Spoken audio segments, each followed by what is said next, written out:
إن الحمد لله كفى وسلام على عباده الذين اصطفى أما بعد فأعوذ بالله من الشيطان الرجيم إلا تنصروه فقد نصره الله إذ أخرجه الله الذين كفروا ثاني اثنين إذ هما في الغار إذ يقول لصاحبه لا تحزن إن الله معنا فأنزل الله سكينته عليه وأيده بجنود لم تروها وجعل كلمة الذين كفروا السفلى وكلمة الله هي العليا والله عزيز حكيم.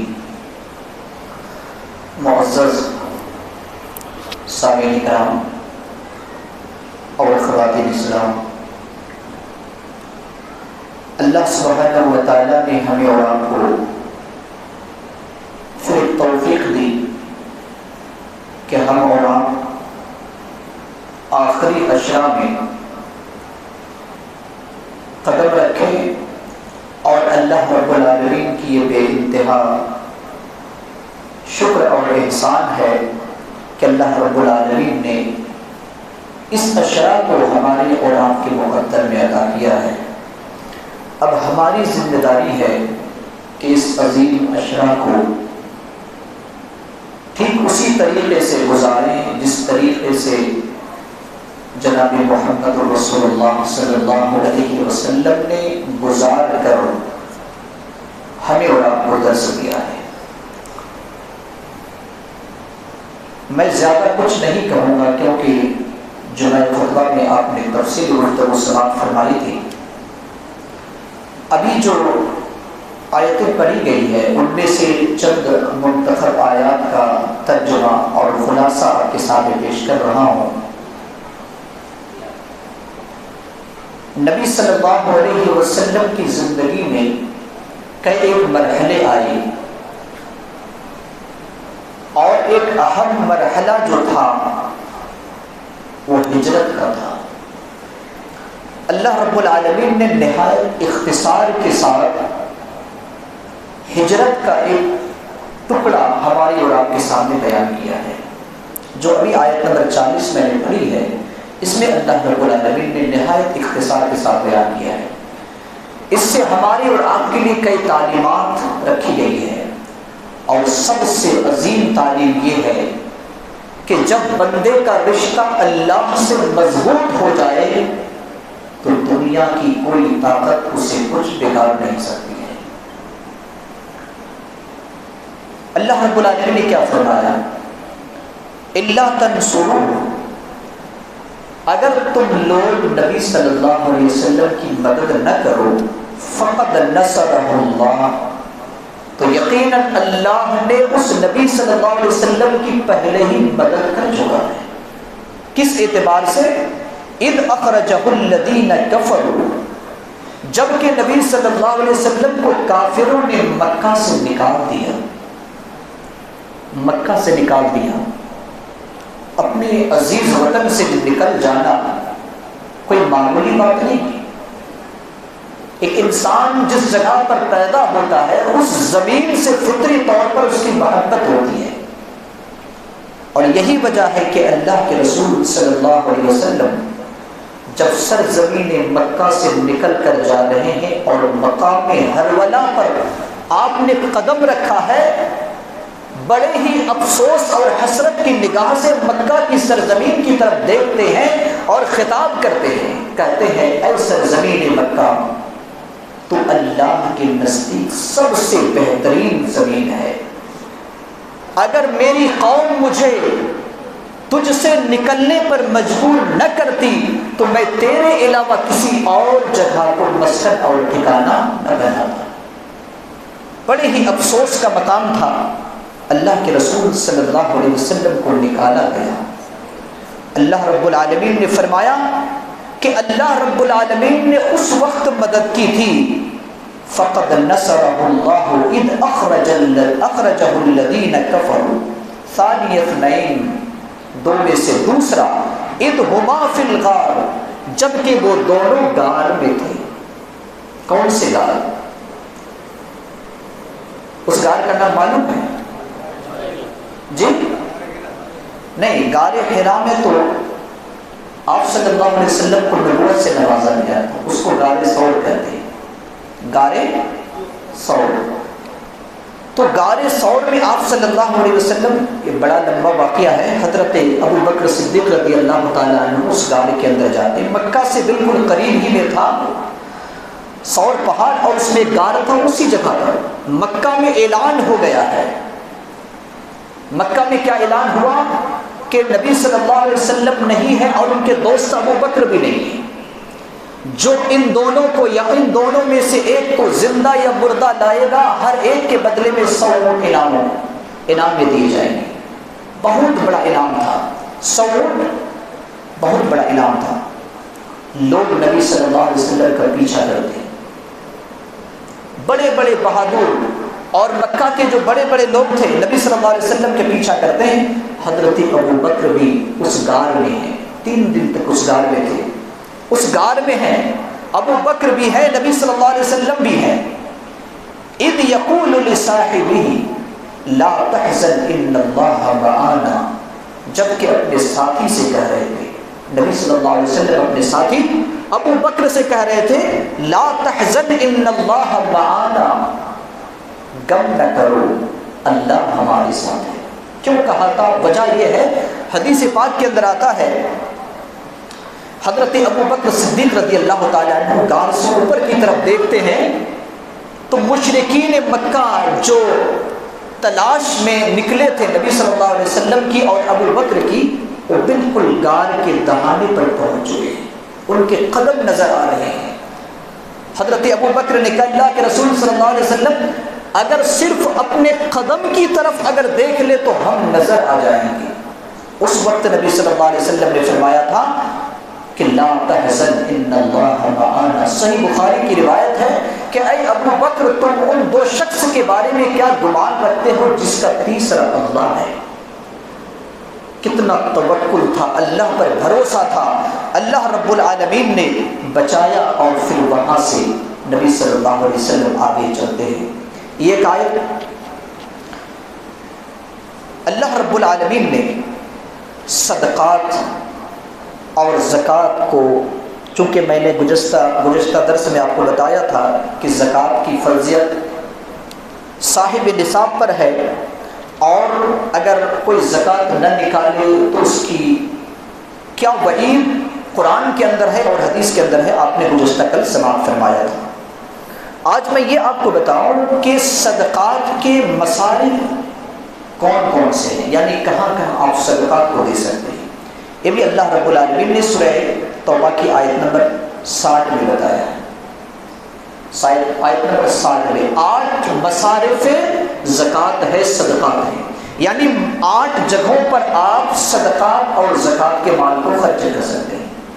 اللہ رب العالمین نے تفصیل سے بتایا انما الصدقات للفقراء والمساکین والعاملین علیہا والمؤلفة قلوبهم وفي الرقاب والغارمین وفی سبیل اللہ وابن السبیل۔ یہ 8 مصارف ہیں۔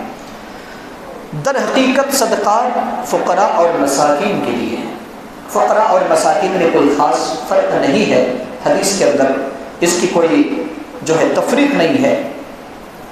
اور تیسرا مقام جو ہے اللہ رب العالمین نے بتایا وہ والعاملین علیہا، اور اس پر جو معمول ہے، کام کرنے والے ہیں، صدقات اور زکوٰۃ کے وصول کرنے والے ہیں۔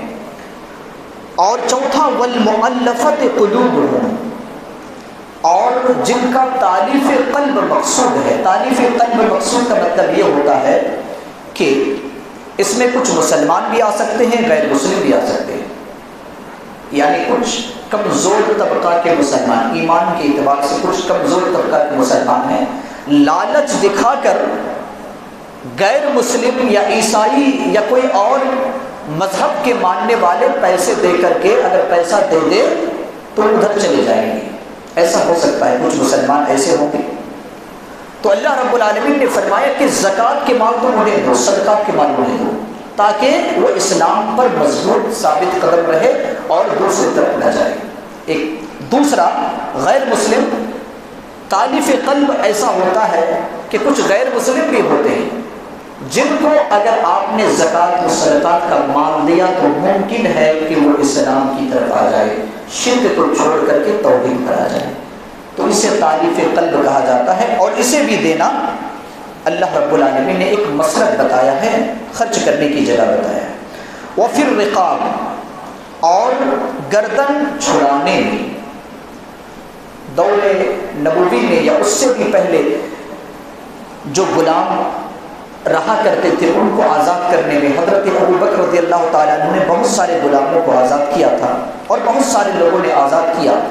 تو یہ بھی ایک مسئلہ ہے، اور مفسرین اکرام بتلاتے ہیں کہ ابھی غلام کا کوئی مسئلہ نہیں ہے، لیکن کچھ ایسے قیدی ہیں جو بے گناہ جیل کے سلاخوں کے پیچھے، اور ان کے پاس اتنے پیسے نہیں، اتنی رقم نہیں ہے کہ وہ دے کر کے نکل جائے، تو ایسے لوگوں کو بھی اللہ رب العالمین نے جو بتائی وہ پھر رقاب، تو کہا کہ ایسے لوگ بھی اس میں شامل ہوں گے۔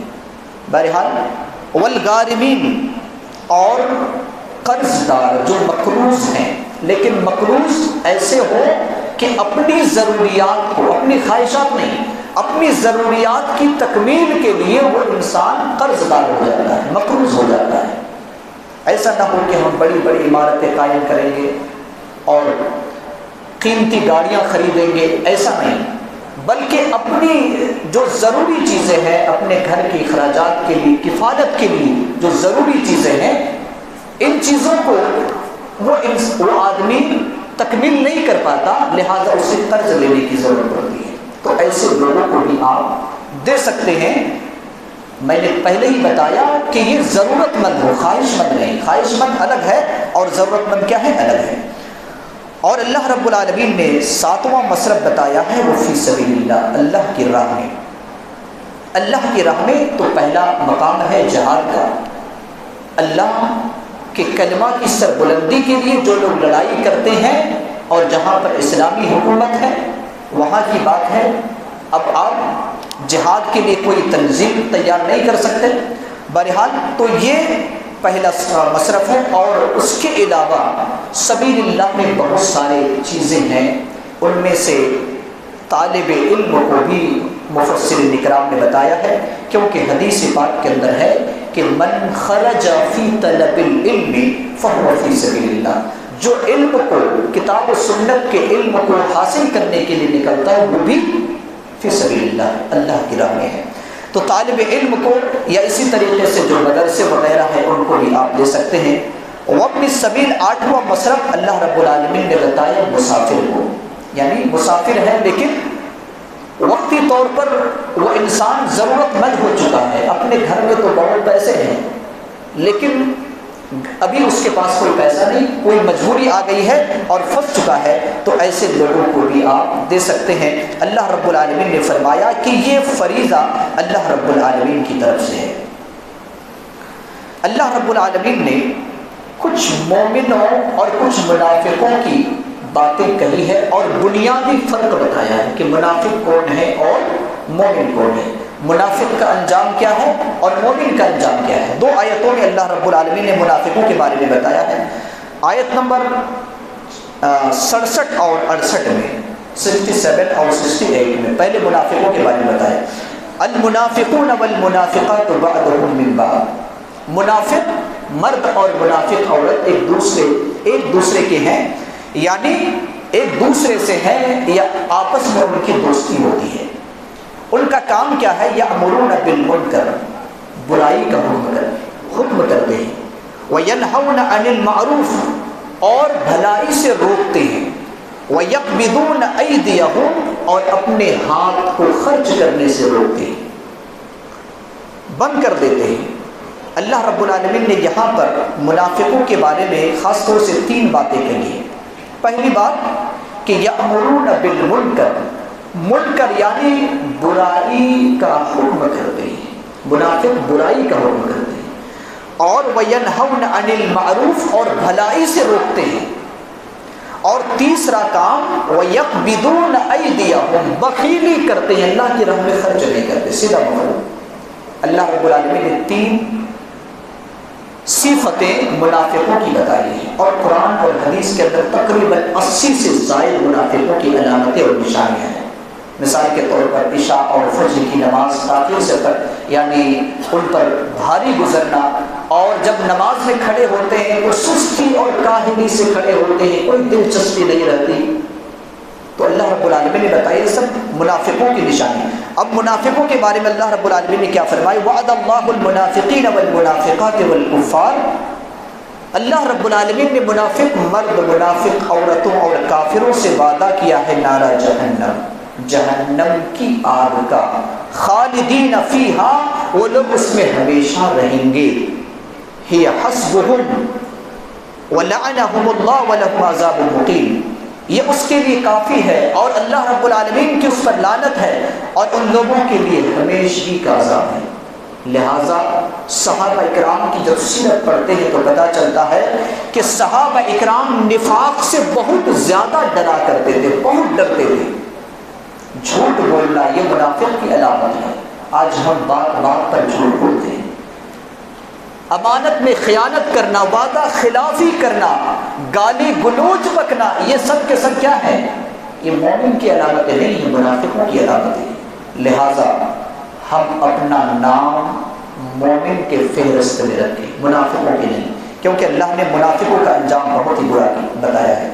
اور مومنوں کے بارے میں 2 آیت میں اللہ رب العالمین نے بتایا، 71 اور 72 نمبر آیت میں، کہ والمؤمنون والمؤمنات بعضهم اولیاء بعض، مومن مرد اور مومن عورت آپس میں ایک دوسرے کے ہمدرد ہیں، ایک دوسرے کے کام آنے والے ہیں، ایک دوسرے کے دوست ہیں۔ کس اعتبار سے؟ یأمرون بالمعروف، بھلائی کا حکم کرتے ہیں، پہلا کام۔ دوسرا کام وینہون عن المنکر، برائی سے روکتے ہیں۔ تیسرا کام ویقیمون الصلاۃ، نماز قائم کرتے ہیں۔ چوتھا کام ویؤتون الزکاۃ، زکوٰۃ ادا کرتے ہیں۔ پانچواں کام ویطیعون اللہ ورسولہ، اللہ اور اس کے رسول کی اطاعت کرتے ہیں۔ یہ 5 کام مومنوں کے بارے میں اللہ رب العالمین نے کہا۔ اگر یہ 5 کام ہمارے اندر ہے، بھلائی کا حکم کرنا، برائی سے روکنا، نماز قائم کرنا، زکوٰۃ ادا کرنا، اور اسی طریقے سے اللہ اور اس کی رسول کی اطاعت کرنا، اگر ہمارے اندر ہے تو اللہ رب العالمین نے فرمایا اولئک سیرحمہم اللہ، یہی وہ لوگ ہیں کہ اللہ ان پر اپنی خاص رحمت کا نزول فرمائے گا۔ کیا ہم نہیں چاہتے کہ اللہ کی رحمت دنیا میں ہمارے اوپر ہو؟ کیا ہم اللہ کی رحمت کے بغیر کامیاب ہو سکتے ہیں دنیا یا آخرت میں؟ یقیناً نہیں۔ جب آپ صلی اللہ علیہ وسلم نے یہ حدیث سنائی تو صحابہ اکرام نے کہا اللہ کے رسول صلی اللہ علیہ وسلم کیا آپ بھی اللہ کی رحمت کے بغیر کامیاب نہیں ہو سکتے؟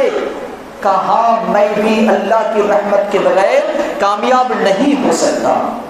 تو ہم اور آپ کس کھیت کے مولی ہیں کہ ہم اللہ کی رحمت کے بغیر کامیاب ہو جائیں گے؟ ہماری ذمہ داری ہے کہ ہم بھلائی کا حکم کریں، برائی سے روکیں، نماز قائم کریں، صرف رمضانی مسلمان نہیں بلکہ زندگانی مسلمان بنے، حیاتی مسلمان بنے، اور پھر زکوٰۃ کو ادا کریں، اور اسی طریقے سے اللہ اور اس کے رسول کی اطاعت کریں۔ اللہ کا وعدہ ہے کہ ہمیں اللہ رب العالمین اپنی رحمت سے نوازے گا۔ پھر انجام کیا ہوگا؟ وعد اللہ المؤمنین والمؤمنات جنات تجری من تحتها الانہار خالدین فیہا ومساکن طیبہ فی جنات عدن ورضوان من اللہ اکبر ذلک هو الفوز العظیم۔ اللہ رب العالمین نے مومن مرد اور ایسے مومن عورتوں سے وعدہ کیا ہے باغات کا جس کے نیچے سے نہریں بہہ رہی ہیں، اور وہ لوگ اس میں ہمیشہ ہوں گے، اور پاکیزہ عمارتیں ہوں گی، اور ہمیشگی کی جنت ہوگی، اور سب سے بڑی چیز اللہ کی رضامندی ہوگی، اور یہ سب سے بڑی کامیابی ہے۔ لہٰذا ہماری اور آپ کی ذمہ داری ہے کہ ہم اور آپ مومن کی تمام صفتوں کو اپنے اندر پیدا فرمائیں۔ آخر میں ایک بات کہہ کر میں اپنی بات کو ختم کرتا ہوں۔ آیت نمبر 84 کے اندر اللہ رب العالمین نے بتایا ہے وَلَا تُصَلِّ عَلَىٰ أَحَدٍ مِّنْهُمْ مَاتَ أَبَدًا وَلَا تَقُمْ عَلَىٰ قَبْرِهِ إِنَّهُمْ كَفَرُوا بِاللَّهِ وَرَسُولِهِ وَمَاتُوا وَهُمْ فَاسِقُونَ۔ اے نبی صلی اللہ علیہ وسلم، آپ ان میں سے کسی کے نماز جنازہ نہ پڑھیں جن کی موت کفر پر ہوئی ہے، اور نہ ہی آپ ان کے قبر پر جا کر مغفرت کی دعا کریں۔ انہم کفروا باللہ ورسولہ، کیونکہ انہوں نے اللہ اور اس کے رسول کو انکار کر دیا ہے اور اس کی موت نافرمانی کی حالت میں ہوئی ہے۔ اللہ رب العالمین نے یہ آیت نازل کی ہے، اس کی شان نزول میں آتا ہے کہ یہ آیت بھی نازل ہوئی ہے حضرت عمر فاروق رضی اللہ تعالی عنہ کے مشورے میں۔ ایک رئیس المنافقین تھا مدینہ میں، آپ نام جانتے ہیں ان کا کیا نام ہے؟ عبداللہ ابن ابی ابن سلول۔ عبداللہ ابن ابی ابن سلول یہ بہت بڑا منافق تھا اور اسلام کو بڑا نقصان پہنچایا تھا، لیکن اس کا بیٹا کا بھی نام عبداللہ۔ یہاں پر بات یہ سمجھنے کی ہے کہ باپ کا نام بھی عبداللہ اور بیٹا کا نام بھی کیا ہے؟ عبداللہ ہے۔ ہم تو کیا کہتے ہیں کہ ہم جب بچے کی جب پیدائش ہوتی ہے تو امام صاحب ذرا نام انتخاب کیجیے، فلاں نام نہیں، یہ تو قرآن نام ہے، فلانا نام نہیں، یہ تو ہمارے خاندان کے اندر اس بچہ کا نام ہے، ہمارے گھر کے قریب یہ نام ہے۔ دیکھیے عبداللہ باپ کا بھی نام ہے، بیٹا کا بھی نام عبداللہ۔ باپ منافق ہے اور بیٹا پکا اور سچا مومن ہے۔ اتفاق سے عبداللہ ابن ابی ابن سلول کی موت ہو جاتی ہے۔ عبداللہ ابن ابی ابن سلول کی موت ہو جاتی ہے تو عبداللہ جو بیٹا ہے نبی صلی اللہ علیہ وسلم کے پاس آتے ہیں عبداللہ اور کہتے ہیں اللہ کے رسول میری 2 درخواستیں ہیں۔ پہلی درخواست یہ ہے کہ آپ اپنی قمیص دے دیں تاکہ میں اس قمیص کو لے جا کر اپنے باپ کو کفن کے لیے پہناؤں، پہلی درخواست۔ اور دوسری درخواست یہ ہے کہ آپ نماز جنازہ بھی پڑھیں، لیکن اللہ کی طرف سے تو اعلان ہے کہ یہ منافق ہے، لیکن یہ منع نہیں کیا گیا کہ آپ جنازے کی نماز نہ پڑھیں۔ اللہ کے رسول صلی اللہ علیہ وسلم نے عبداللہ کی دونوں فرمائش کو سنتے ہیں، مان لیتے ہیں اور کہتے ہیں کہ ٹھیک ہے تم میری قمیص بھی لے جاؤ، اپنے باپ کو کفناؤ اور میں نماز جنازہ بھی پڑھوں گا۔ نماز جنازہ پڑھنے کے لیے اب تیار ہوتے ہیں، آگے بڑھتے ہیں، حضرت عمر پکڑ لیتے ہیں اللہ کے رسول صلی اللہ علیہ وسلم، یہ منافق ہے، اس نے اسلام کو اتنا بڑا نقصان پہنچایا ہے۔ میدان بدر میں جب مسلمان اور کافروں کا آمنا سامنا تھا، اپنے 300 لشکروں کو لے کر وہاں سے بھاگ گیا میدان احد سے اور بہت سارے مسلمانوں کو نقصان پہنچایا۔ مسجد زرار کی تعمیر انہوں نے کی اور بہت کچھ کیا۔ اللہ کے رسول صلی اللہ علیہ وسلم آپ کیوں جاتے ہیں نماز جنازہ پڑھنے کے لیے؟ نبی صلی اللہ علیہ وسلم نے کہا ابھی تک اللہ رب العالمین نے مجھے منع نہیں کیا ہے، لہٰذا میں ضرور جاؤں پر نماز جنازہ بھی ادا کروں گا۔ آپ صلی اللہ علیہ وسلم نماز جنازہ پڑھ لیتے ہیں، بعد بھی آیت نازل ہوتی ہے اور ایک آیت نازل ہوتی ہے کہ اگر آپ 70 مرتبہ بھی اس کے حق میں استغفار کریں تو آپ کے استغفار اللہ کی بارگاہ میں قابل قبول نہیں ہے۔ آپ نماز جنازہ نہ پڑھیں، اللہ رب العالمین نے آیت نازل کر کے نبی صلی اللہ علیہ وسلم سے منع فرما دیا۔ لہٰذا ہماری اور آپ کی ذمہ داری ہے کہ ہم اور آپ مومن کی تمام صفتوں کو اپنے اندر پیدا کریں اور جو منافقوں کی صفتیں ہیں ان سے ہم اور آپ ترک کریں، اور اللہ رب العالمین سے دعا کریں کہ اللہ رب العالمین ہم تمام لوگوں کے اندر جو بھی منافقانہ صفت ہے اللہ رب العالمین ان منافقانہ صفات کو ہمارے دلوں سے خاتمہ فرما دے۔ اللہ رب العالمین ہم تمام لوگوں کے دلوں میں مومن کی تمام صفات کو پیدا فرمائے، اور جب اللہ رب العالمین ہم سب کو موت دے تو منافقانہ موت نہیں بلکہ مومنانہ موت عطا فرمائے۔ جب اللہ رب العالمین دوبارہ ہم سب کو پیدا فرمائے حشر کے میدان میں جب جمع کرے تو اللہ رب العالمین مومنوں کی جماعت میں جمع فرمائے، اور جب اللہ رب العالمین ہمارا حساب و کتاب لے تو اللہ رب العالمین ہمارے حساب و کتاب میں آسانی فرمائے، اور اللہ رب العالمین ہم سب کو جنت الفردوس میں اعلیٰ مقام نصیب عطا فرمائے۔ آمین و آخر دعوانا ان الحمد للہ رب العالمین۔ السلام علیکم و رحمۃ اللہ۔